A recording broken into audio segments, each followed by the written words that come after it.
Together we can do it. Nobody can do it alone, but together we can do it. We got to play it one play. Let's play our kind of football. Let's go. Simply put, Kansas City Chiefs football is winning football. Arrowhead Stadium is home to one of the most dangerous teams in the National Football League. Go, go, go! There it is, there it is.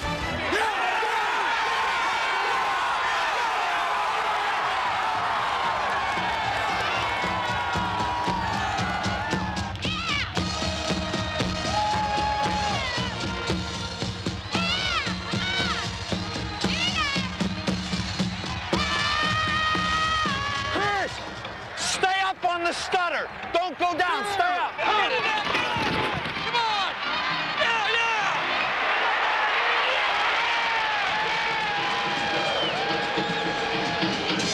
Yeah. Over the last 2 seasons, the Chiefs have taken step after significant step on the road to the Super Bowl. Their defense yields the fewest points in the AFC. Their offense, among the NFL's best, is powerful and precise, strong and swift.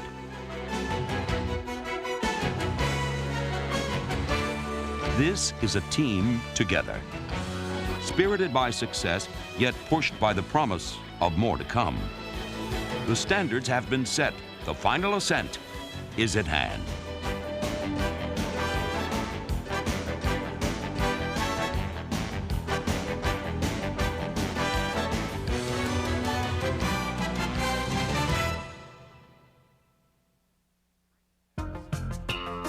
Training Camp 1991.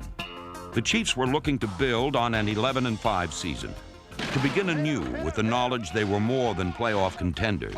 Now, they were crusaders on the championship chase. Our football team recognizes we can compete with everyone in this league. Basically, I think what we've got to do is recapture the chemistry of 1990. I think we've got a very, very good start on that. Well, we got 3 more workouts left. Let's get it done. Let's get it done right. Let's find a way to push one another, drag one another, pull one another. The work in Wisconsin had to translate into victory at Arrowhead. On opening day, it did just that. The MO was vintage Chiefs, a punishing ground game led by Christian Okoye's 143 yards. Get off, line. Get off. Push it, push it, push it. Get it up in there. Hand up Kaye, right side, gets a block, runs laterally, cuts the corner. He'll gallop in for a touchdown.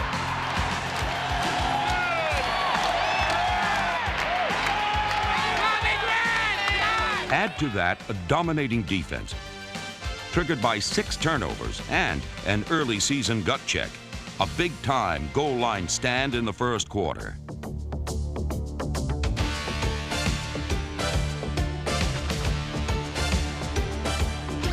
The 14-3 victory was the first step, one play at a time, one game at a time. What a great start! What a great start! That's what! KC is the team of the 90s. Put that in your banking NFL films and put it on ESPN. 2 tough losses followed. The second, a titanic struggle in the Astrodome, in which the Chiefs laid a serious hurting on the Oilers.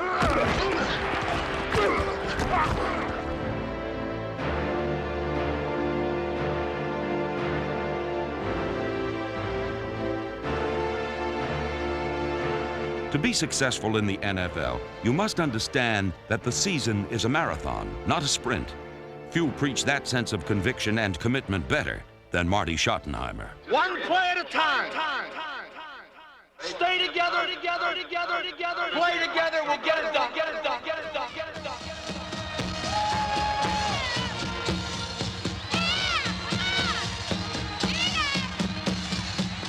Monday Night Football at Arrowhead. The opponent, the undefeated and defending AFC champion Buffalo Bills.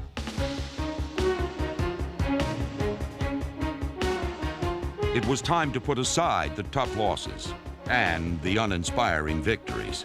Stay the course Believe in the program and in each other, and the job will get done right.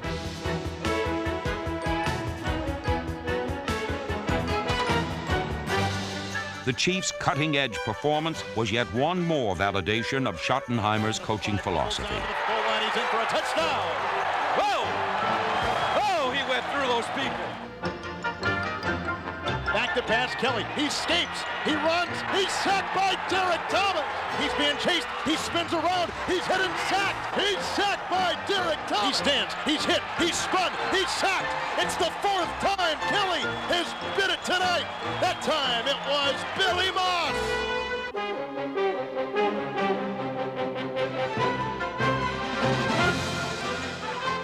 The Chiefs sacked Jim Kelly 6 times and forced 5 turnovers. Drops back, throws it across the middle, caught by Thurman Thomas. He's hit the ball yard free, picked up by Kansas City and Kevin Ross. It's another fumble for the Buffalo Bills. The Chiefs sets up. He's hit from behind. Derek Thomas hits him. The ball is free, picked up by Kansas City. The 4th fumble tonight. Count them, 4. And look around, Lenny. Nobody is sitting. The entire place is standing up. They love defense in Kansas City.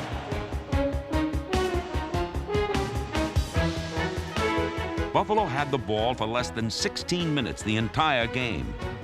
For the first time since 1975, 2 Chiefs rushed for over 100 yards in the same game. Rookie Harvey Williams and Christian Okoye. 4th down and a yard to go. DeBerg gets the snap. Hands off. Christian, right side. Touchdown, Kansas City. And the Chiefs are running roughshod over the Buffalo Bills. The 33-6 devastation captured the attention of football fans all over the nation. The message was stark in its simplicity. These Chiefs were truly Super Bowl contenders.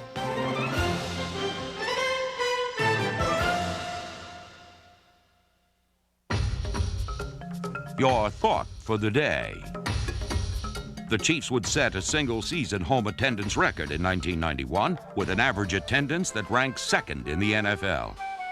In Kansas City, it was clearly time to smile.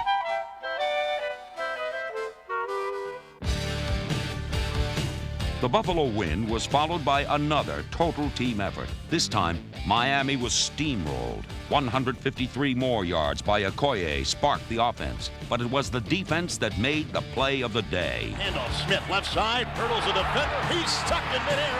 The ball yard free, picked up by Chris Martin.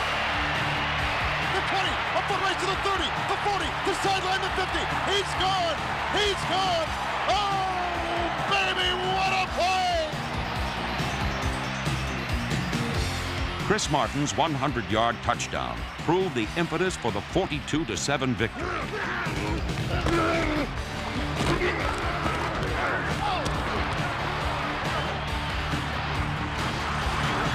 In a game of big plays, the Chiefs got 2 scoring catches from rookie Tim Barnett. Catch, Tim Barnett, touchdown, Kansas City Chiefs. It was the Chiefs' 4th consecutive win. Their 5-2 record was their best start in 10 years and a tribute to the man who by season's end would have the best winning percentage in franchise history. Marty Schottenheimer is one of the finest head coaches in the National Football League. He's the only AFC coach to take his team to the playoffs 6 times since 1985. One play at a time. We got to stand up, we got to reach up, we got to go up together. One play at a time. Everybody pull your oar, we'll get it done. Let's go. You got an opportunity at a moment to control something. Anything that's gone by is gone by. And anything in front of you, you may never get to. But you take one play at a time.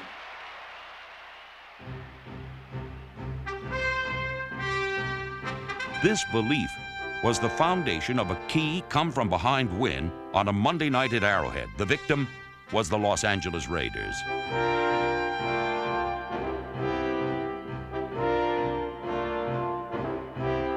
Early in the 4th quarter, trailing 21-10, the Chiefs were on the verge of extinction.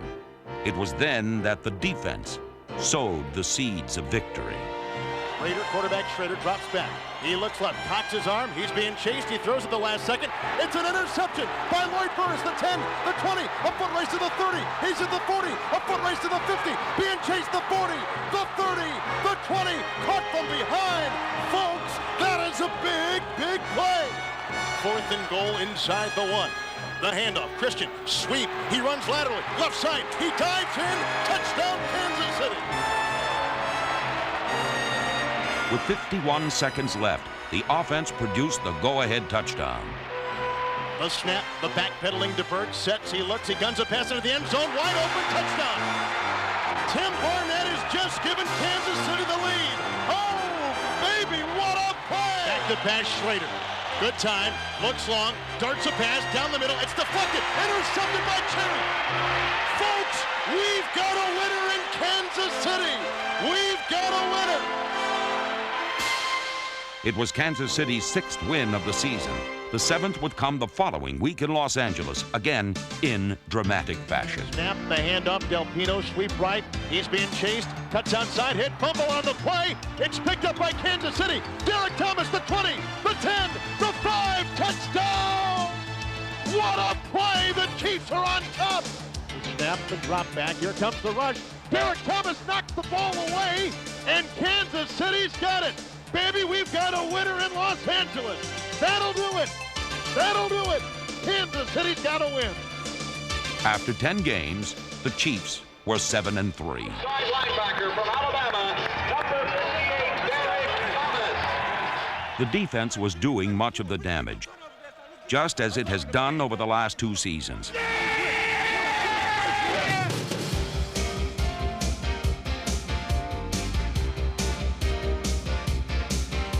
Consider this, from 1990 and 1991, no AFC team has allowed fewer points per game than the Chiefs. No AFC team has more sacks than the Chiefs. And finally, no NFL team in the last 2 years has produced more turnovers than the Kansas City Chiefs.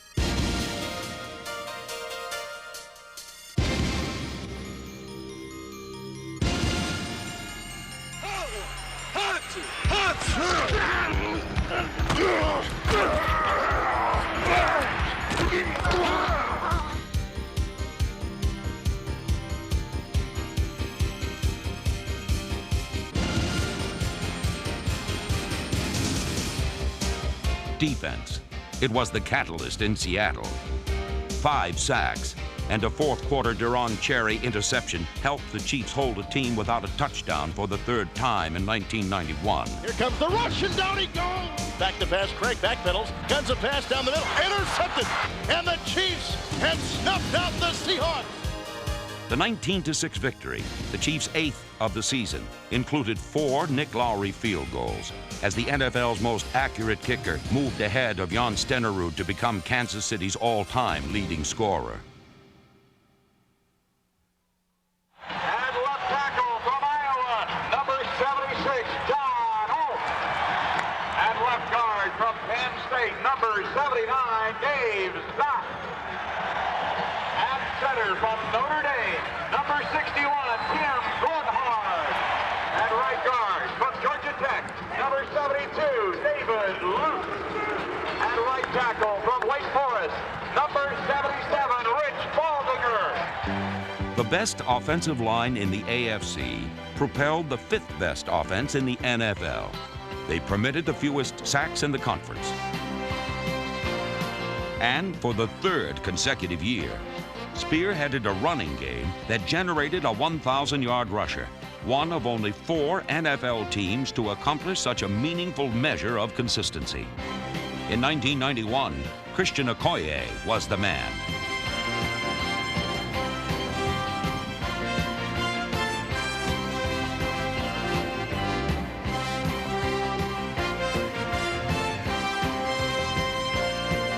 A victory over San Diego at Arrowhead and a 2nd straight playoff berth was guaranteed. Together we can do it. Nobody can do it alone, but together we can do it. We got to play it one play. Let's play our kind of football, and we'll come out of it with a win. Let's go.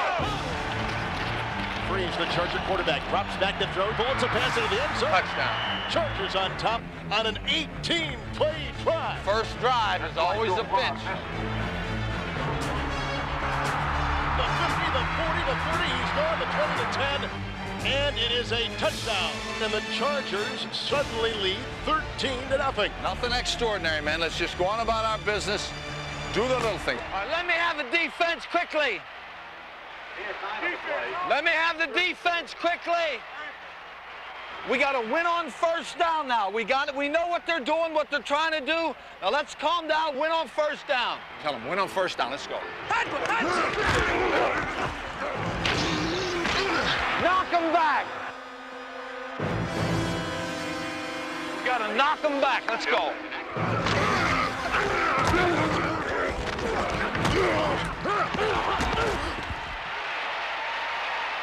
Boys, one play at a time. We've got some pressure. We got some pressure on them now.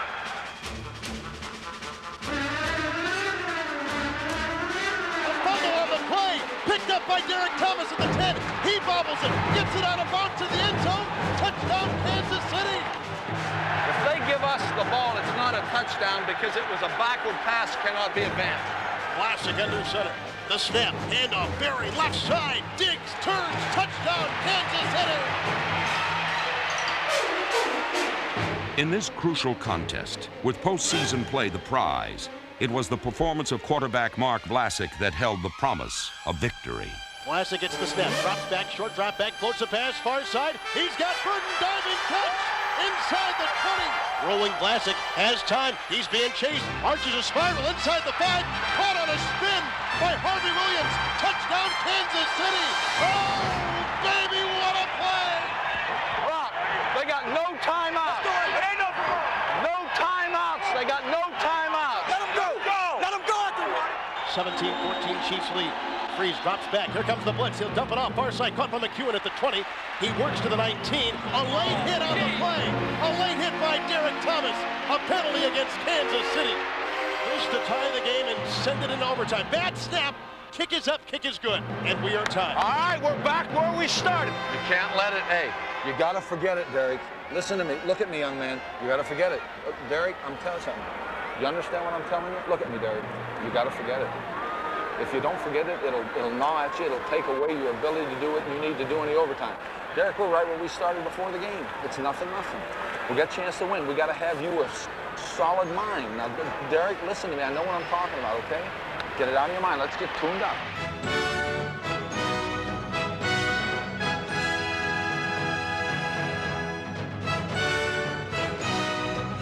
Handoff up the middle. Barry Ward. Strike 3, 25, 20. Go. Breaks a tackle at the 10. Spins to the 5. He's to the 1. Oh, what a play! Field goal. To win the game. Wow, good snap, good hold, the kick, it's up. The Chiefs win it. The Chiefs win. If you just keep going and doing the things that you know how to do, you can succeed. Man, it is a great tribute to everybody in this room. It's a great tribute more than to your ability, but to your mentality, that we were able to persevere. For the first time since the late 60s, Kansas City would make back-to-back postseason appearances. The playoff opponent would be the Los Angeles Raiders. But first, the final Sunday of the regular season against none other than the Raiders. The winner would host the wild card game the following week. Well, I can't think of a better team to play 2 weeks in a row. I mean, that's what it's all about. Raiders, Kansas City Chiefs, big rivalry. Why not? How we doing now? How we doing, Vegas? Play good. This would be Chiefs football, winning football. Come on! 152 rushing yards for Barry Ward. The defining element of an efficient, big play offense. Fake handoff by DeBerg, winds up, arches a spiral downfield. He's got a receiver, Burton 15. He'll high step it in. Touchdown, Kansas City. A 57-yard touchdown pass. How do you like that? start dropping the throw and they dump that ball to Marcus. I want everybody flying him. I don't want to see him jumping back and forth, breaking tackles. Let's tackle a guy.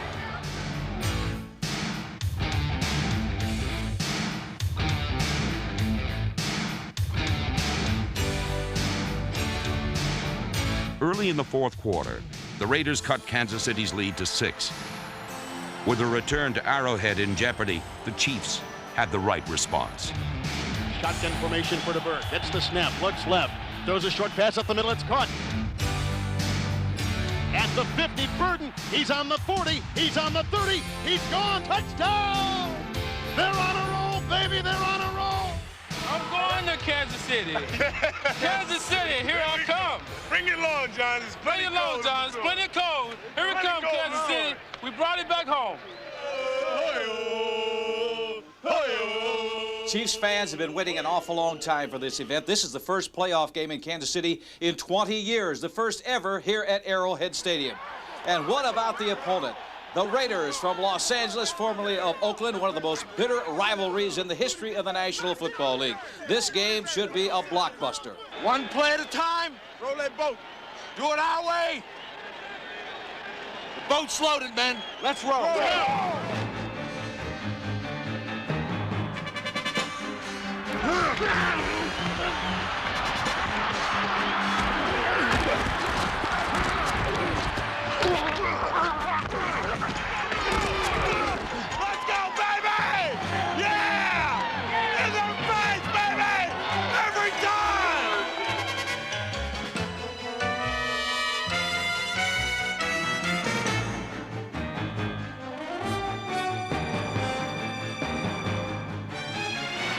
Pass for hit, fumble on the punt, recovered by Moss. Fake handoff, back to pass to Bird, looks into the end zone, arches a pass. He's got a receiver, backpedaling catch by Jones. They're saying a touchdown. They say he would have come down, but the defensive man knocked him out of the end zone. Boy, was that close. The team that topped the league in takeaways tallied 6 against the Raiders. Backpedaling Marinovich, looks right. Dumps a pass out in the flat, caught by Marcus Allen, 45, he's down to the 40. He's hit, fumble on the play, and recovered by Kansas City. Marinovich drops back, sets up, he's hit, he throws, the ball deflects, it's intercepted by Martz at the 50. They're on a roll, baby, and Todd Marinovich has been picked off for the 4th time today.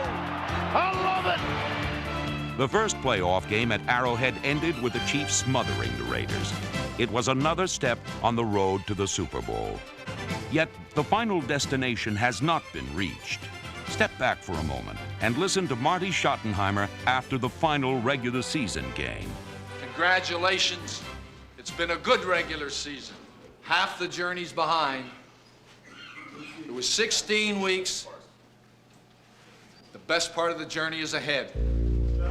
What we all have to do now is grab the oars, start rowing together. Let's get this boat going fast and let it cross the finish line in front. The objective is to finish first, to win the NFL championship. The Chiefs are a very good football team, mentally focused and physically imposing.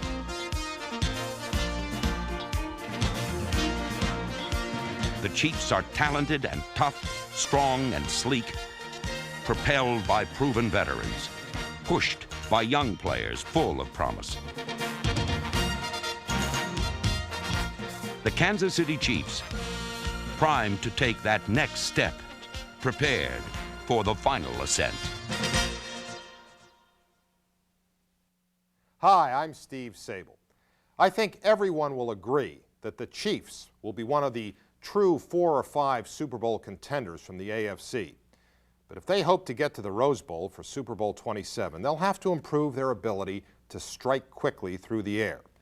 This is the age of the no-huddle offense and of 4 and 5 wide receiver formations on any down.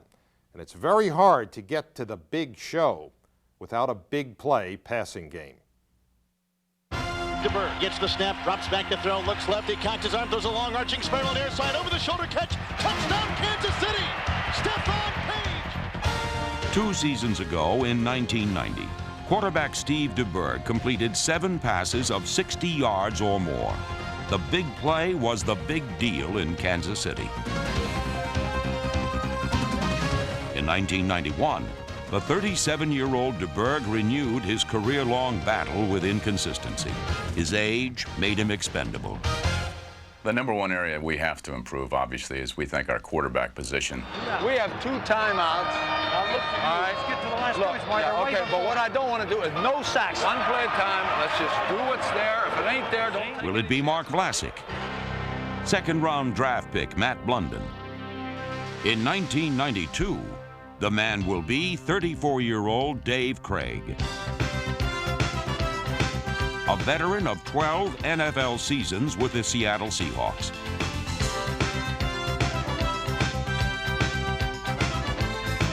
Only Roger Staubach led his team to victory more times than Dave Craig has when behind in the 4th quarter. The thing that interests us most about David Craig is his ability to make the big play.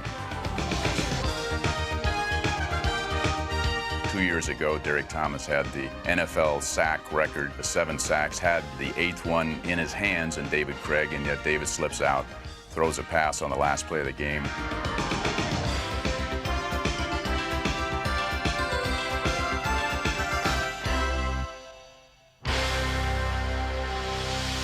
The Chiefs accelerate into 1992 with the NFL's most destructive defender. You got him up the field once, you got him inside once, didn't you? Good. Keep working on it.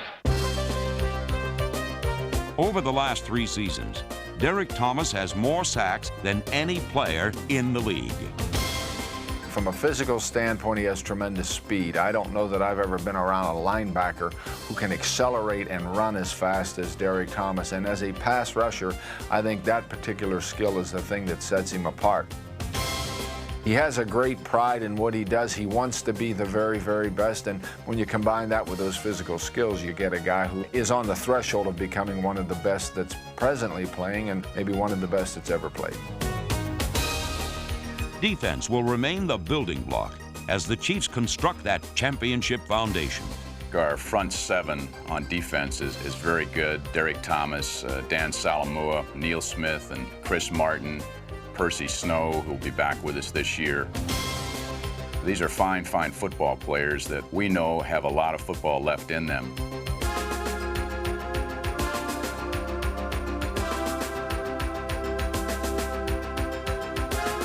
On the offensive side of the ball, 3 of our 5 offensive linemen have 2 or less years in regards to experience and are starting for us. So we think that the offensive line is in good shape.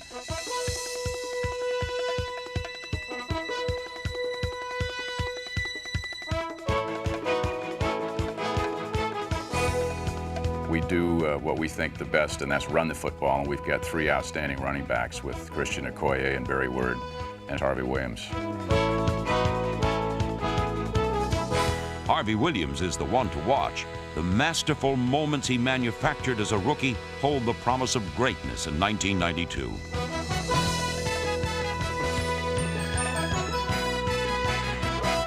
The speed, I think, would set him apart from most of the backs that I've been around. He has the great ability to go the distance anytime he has the ball in his hand.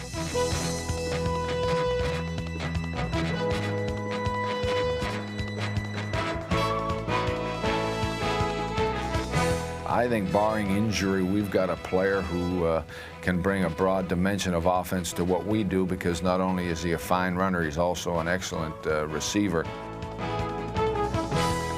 Williams and another of last season's rookies, wide receiver Tim Barnett, will help the Chiefs regain that big play bonanza that was missing from the offense in '91.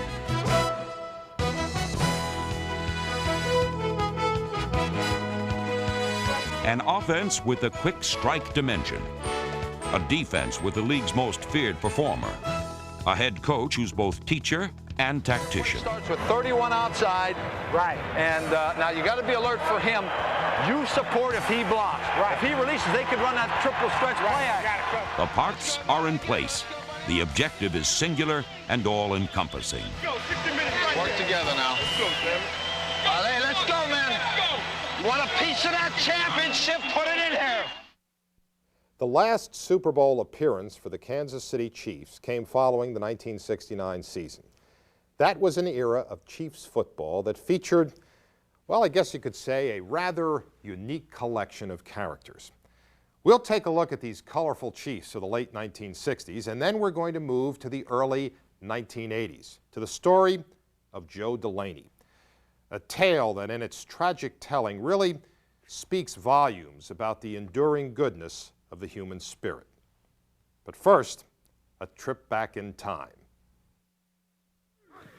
The Chiefs were the NFL's version of a circus sideshow, and Hank Stram was a ringmaster who liked his performers to take center ring in an orderly fashion. All right, down here. Take off, let's go. Hank was a stickler for things looking just right. Whether you won or lost, I mean, you had to look just right, and we had to stand on the sideline with our helmets on our right arm and our hands over our hearts, and we had to start at number 1 and go down to number 2,000. Number 1 was 5'6" Nolan Smith, a pesky competitor known as Super Nat. Here's a guy, the smallest guy in football, running punts back. Every time we see him go down the field and somebody hit him, you know, we'd all just tighten up and say, oh, God, is he gonna get up? He always bounced back up. When he came into camp, he looked like a little choir boy, you know, and I liked him so much that I drafted him, I think, 5th or 6th as a punt return and a kickoff return specialist. And of course, the other thing I liked about him was that I think at that time he was the only guy that I knew that was shorter than I was.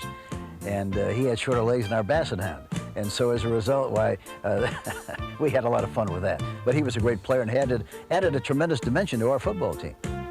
A team of many dimensions, the Chiefs were blessed with short backs who could break long gains. Although they resembled hobby horses, 5'8" Mike Garrett and 5'9" Warren McVeigh, number 6, were workhorses for a coach that loved running runs. Hank always felt, probably from being a short guy himself, that if he could get his backs to hide behind the offensive linemen, who were giants, that they could find the holes and get through, and it would make it harder for the defensive guys to see the running backs. And Mike Garrett would sometimes hide back there, and from the tie-dye formation, sometimes you couldn't see him back there.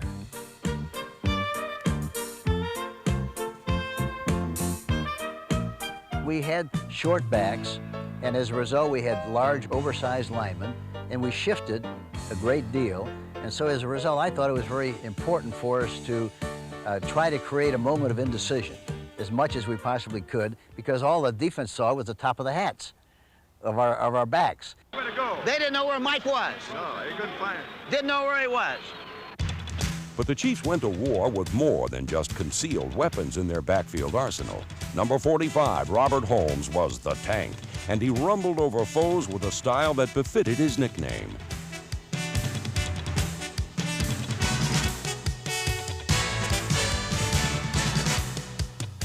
This 5'9", 220-pound people mover demonstrated that in addition to liking little men and big men, Stram also had a fondness for little big men. The fact that a person is short doesn't mean that he isn't big. And I think Curly Culp fit that description to a T. You know, he was like Oddjob in 007, you know, the little guy with the derby. Number 61, Culp, was the stocky assassin of a ferocious defense that also featured Herculean hitman Bobby Bell, number 78, and Buck Buchanan, number 86, whose spindly legs propelled a powerful upper torso. On offense, Dave Hill, number 73, was a bulky blocker, and 6'10" tight end Morris Stroud, number 88, made an enemy defense seem like the 11 Dwarfs. Stroud was pro football's tallest player, but his talent wasn't quite as towering as his size. We call him Tree. Tree could not catch a cold. I mean, he would be in the open. And the ball would hit Tree all over the place. It started at his head and hit him all the way down to his feet. For some reason, he just could not catch. But Hank loved that 6'10" size. Hank loved big people. I think he loves to stand around and give us orders. Come on, fast. Line it up quickly. Move back a little bit, man. Move back. You're suffocating everybody here. Get open out there, will you, Jim? Here's a guy, you know, 5'6", about 180 pounds, telling a guy 6'7", 280 pounds, you know, where to go. I think he loved doing that. Hank loved to walk around and look up at all the big guys. You know, he couldn't pat you on your back because he couldn't reach that high. You know, he'd pat you on your fanny, but he loved that. I mean, we had Ernie Ladd. I mean, he loved Ernie Ladd. Hank called him big fella. I mean, Hank just loved looking up at Big Cat. I mean, just loved it. Every meal he ate was like the Last Supper. He loved corned beef hash, and so we had corned beef hash for the pregame meals so that it would satisfy his taste before the game. But we had to start early with a pregame meal with him because it lasted a long time. They used to have a restaurant that said all the eggs you could eat for 99 cents. Ladd went there 3 days in a row and they took the sign down. This is true story. His biggest trophy at home is a fork and a spoon. It's about this tall that he won the eating contest. He ate over 25 pounds of food. If Ernie Ladd could have had 2 good knees, which he didn't, you know, he'd have played forever for Hank. While Ernie Ladd played with 2 bad knees, rugged tight end Fred Arbanis, number 84, played with only 1 good eye.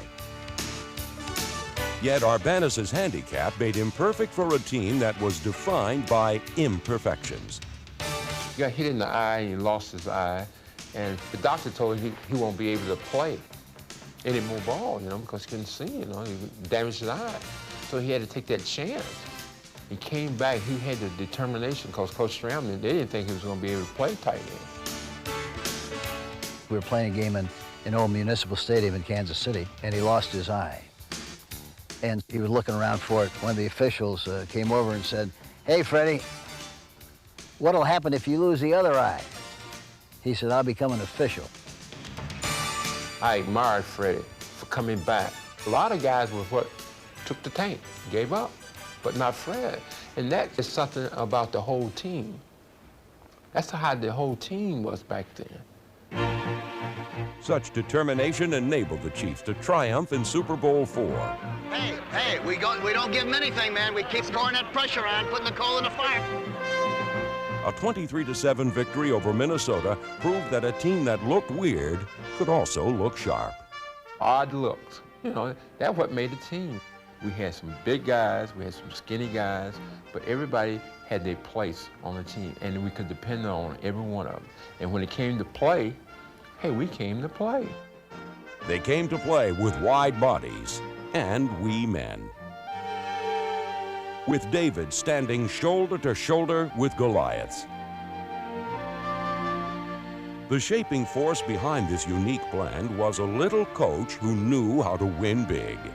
The Kansas City Chiefs. Individually, they might have appeared strange, but collectively, they were a team in the truest sense of the word.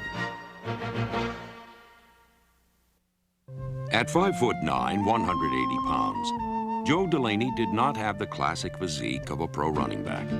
But in 1981, he blazed his way to AFC Rookie of the Year honors by combining sprinter speed with a huge heart that burned with desire.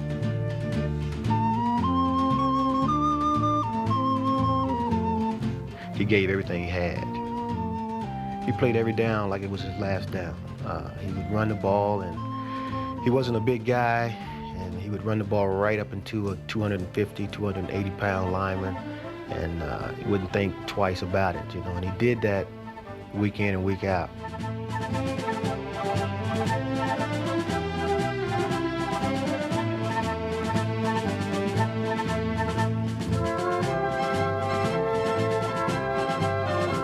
In addition to his Rookie of the Year award, Joe Delaney rushed for over 1,100 yards and earned a Pro Bowl berth in his very first season.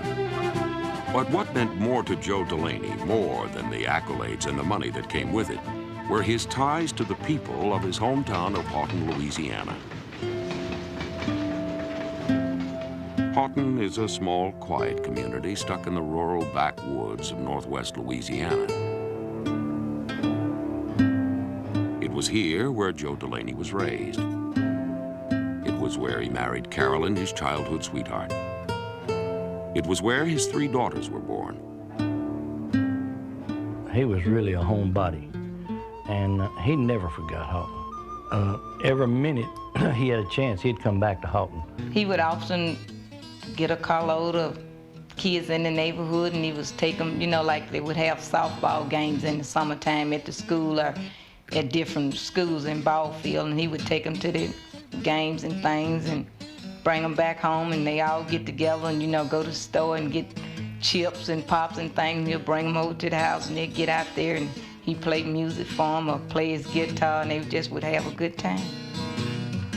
Kids were important to Joe Delaney, and it was his hope that his fame and status could provide them with much more than just potato chips and soda. He said that one day when he retired, wouldn't be able to play football no more, he would like to come back to Hardin and build a big recreation center with pools and things for the kids that in his neighborhood, so they could get a chance to do the things that he couldn't do when he was growing up in his neighborhood.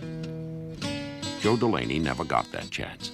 On June 29, 1983, Delaney was playing softball with friends at this public park in Monroe, Louisiana, when he heard the anguished cries of 3 young boys who had waded into a shallow but muddy nearby pond. Although he could not swim, Joe Delaney reacted in a fashion consistent with his nature. There's a deep section there that they didn't know about, and it was about 6 foot deep, and the 3 of them went under at this time. And 2 of them didn't come up, but the 3rd one did come up. He ran to the bank and yelled for help. As he yelled for help, there was a large crowd of people in the park that day, and Joe Delaney was one of them.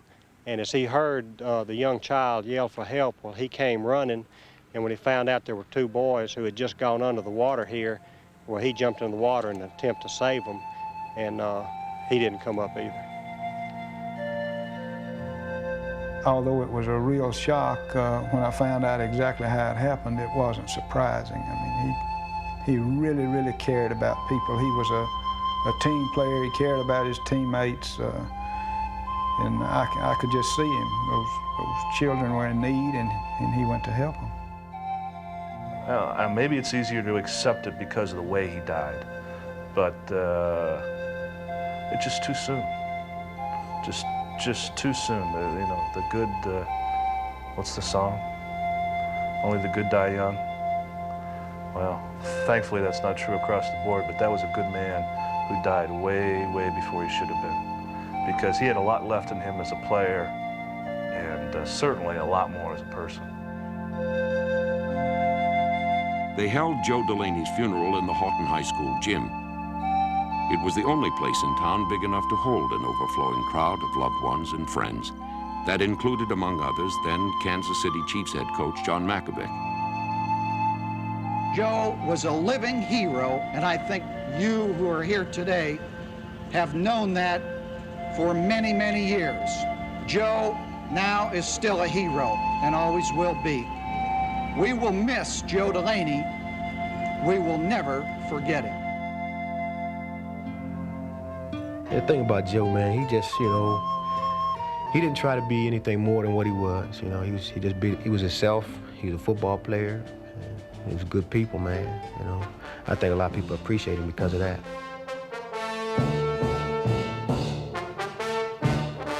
I feel that he's still a part of me, and he's still helping me every day, you know, with the kids and things. I don't have any problem out of them or anything, you know, and it's just, I feel like he's just still here, a part of us. By strict definition, a hero is a person of great strength, nobility, and courage. Such a person was Joe Delaney.